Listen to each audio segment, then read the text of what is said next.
Alors l'idée m'est venue de créer des débarrasseurs de l'extrême. En fait, j'ai fait 15 ans ce métier-là dans une autre société. Et j'ai décidé de repartir à zéro et de faire ma propre société.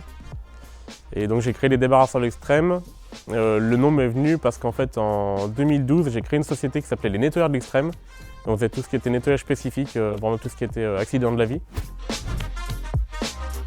Alors être un débarrasseur de l'extrême, c'est quelqu'un qui va s'adapter un peu à chaque situation. Le chantier n'est jamais pareil, donc en fait on peut très bien être amené à débarrasser une maison complète, un appartement ou simplement une table ou un frigo.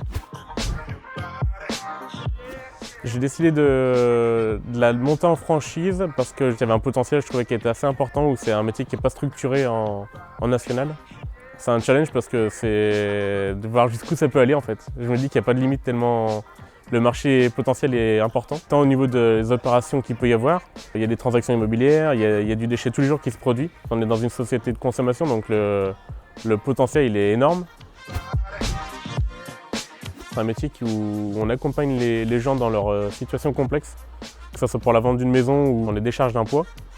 Et il y a d'autres situations où tout ce qui est diogène, par exemple l'accumulateur compulsif, où c'est compliqué, ils n'arrivent pas à gérer. Donc avec des mandataires judiciaires ou les assistants sociaux, on vient les débarrasser et les aider un peu dans leurs tâches. Respectueux, fiable et efficace. Et on veut simplement que la personne où on intervient en fait, se sente rassurée. Dès le départ, on le forme sur le métier de débarrasseur, donc comment faire et exactement ce qu'il faut ou pas faire justement lors d'une intervention. Et donc on fait ça sur 3 semaines. Une fois l'ouverture de sa franchise faite, le franchisé donc du coup reçoit du lead qu'on lui transmet automatiquement. Et à partir de ce moment-là, il pourra engendrer des chantiers et potentiellement être rentable dès la première année d'ouverture. Le débarrasseur idéal, pour moi, il faudrait qu'il soit assez patient et être à l'écoute de ses clients, c'est très important. Et surtout être méticuleux et être ordonné dans son travail et faire attention au tri.